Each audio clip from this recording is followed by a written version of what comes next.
Chair recognizes the Sergeant at Arms. Mr. President, your committee now escorting the Governor of the great state of Nebraska, Governor Pete Ricketts.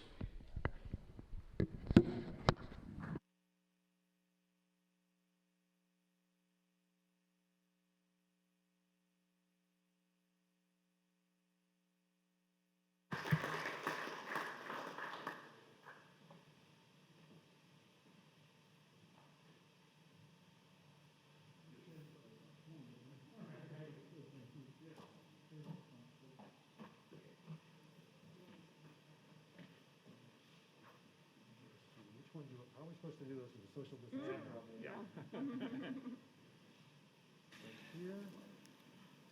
Members of the 106th Legislature, I present to you the Governor of the great state of Nebraska, Governor Pete Ricketts.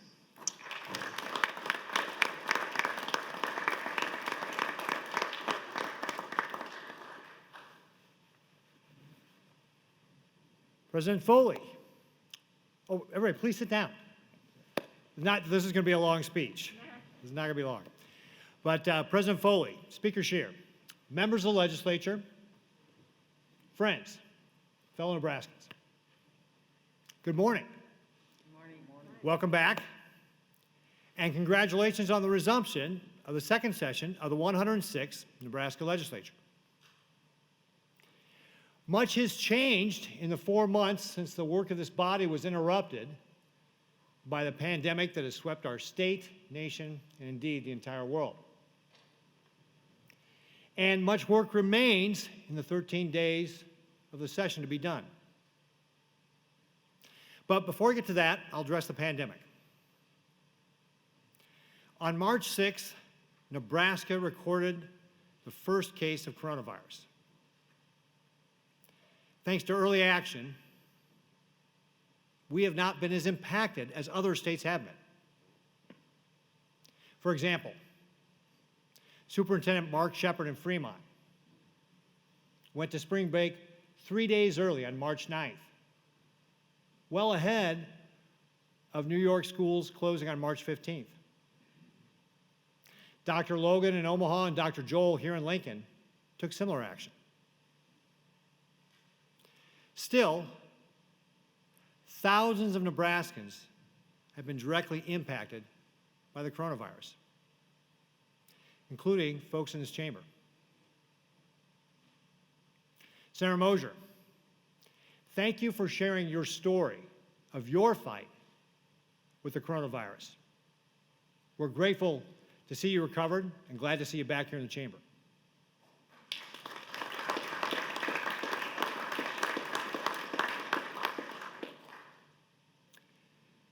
Over 300 families in our state have suffered the loss of a loved one, including Senator Vargas's family. Again, Senator Vargas, please accept my deepest condolences on the loss of your father. And thank you for the work that you have done in our community and to educate people on the importance of wearing masks.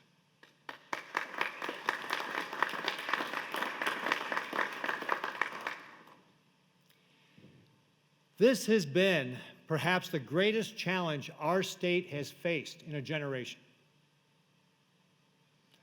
But with typical Nebraska grit and determination, our people have risen to the challenge. When we've asked them to stay home and follow other restrictions, they have. They've sewn masks for their friends. They've supported food pantries. The staff of a skilled nursing facility in Greeley moved into the facility to be able to provide care and protect them from the spread of the virus. This legislature sprung into action and provided over $83 million to the state to fight the pandemic. Our local public health officials have worked around the clock to keep people safe. And as always, our heroes in the Nebraska National Guard have stepped up to serve their fellow citizens, just as they did during the flooding,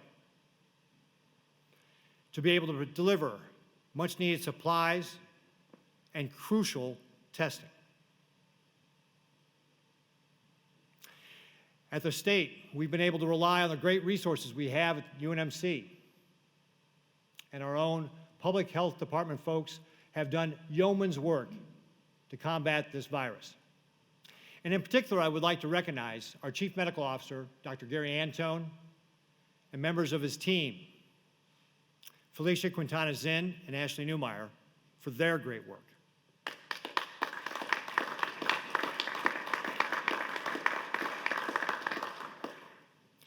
We've used CARES Act money to help recover and respond, providing aid to our small businesses and livestock producers, child care facilities and nonprofits, providing resources to expand rural broadband, and to help with educational opportunities. We must remember that this pandemic is not over. And we still need Nebraskans to continue to exercise their personal responsibility and civic duty to fight it. To continue to keep that 6-foot distance between you and somebody else in public. To wear a mask when you go to the store. Wash your hands often.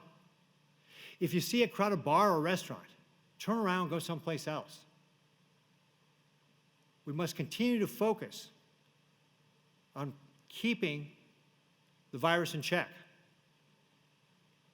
Because of the sacrifices Nebraskans have made, we've been able to provide that hospital capacity, that hospital bed, that ICU bed, or that ventilator to anyone who needs it when they need it throughout this pandemic.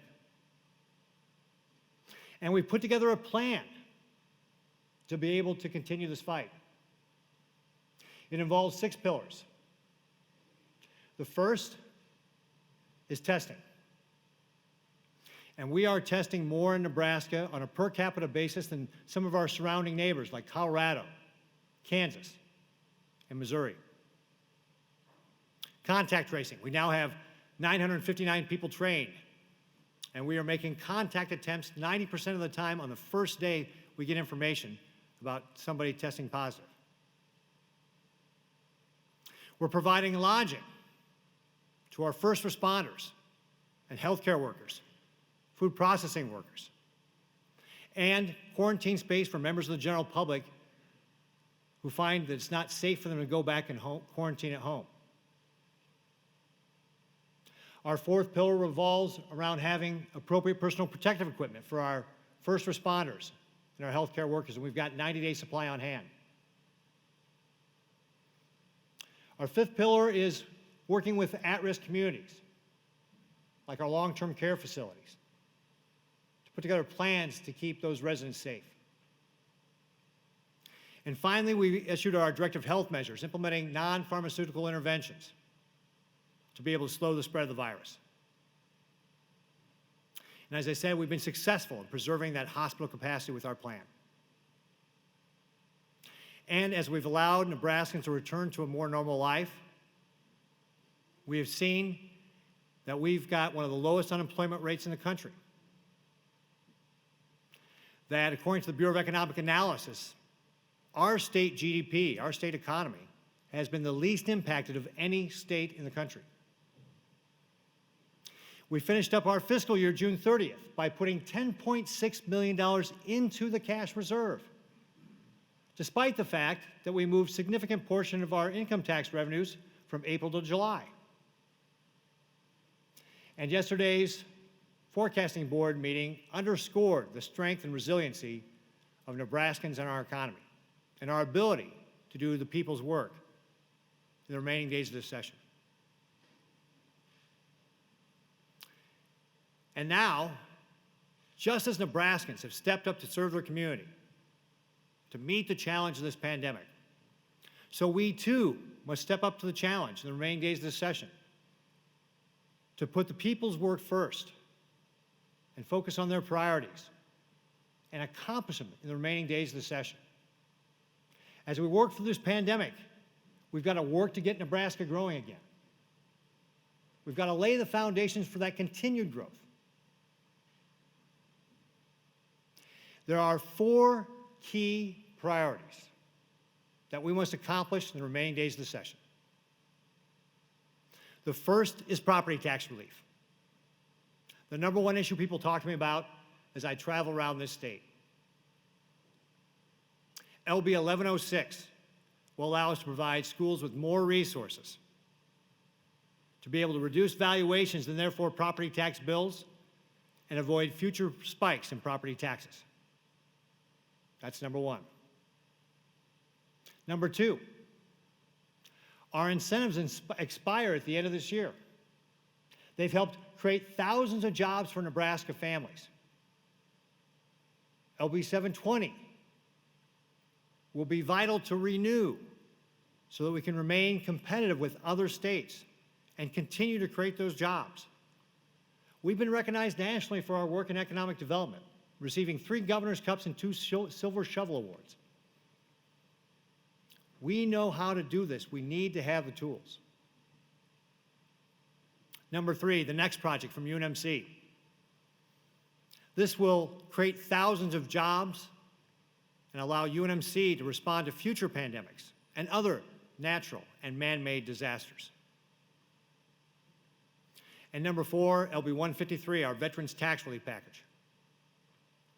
This will allow us to be competitive with other states that surround us so that we can retain our veterans here who add so much to our communities and contribute so much to our state.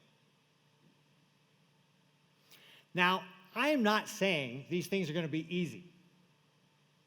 There's going to be passionate opinions about how to accomplish these and differences on how to do it. But just like Nebraskans who have stepped up to serve their communities in this pandemic, so too we must work together to accomplish the people's work, to lay that groundwork for future growth of our state, to get Nebraska growing. Thank you. Thank you for being our citizen legislators. Thank you for your service to the people of Nebraska, especially during these trying times. And thank you for your work here in this chamber. God bless you. God bless your work, and God bless the great state of Nebraska.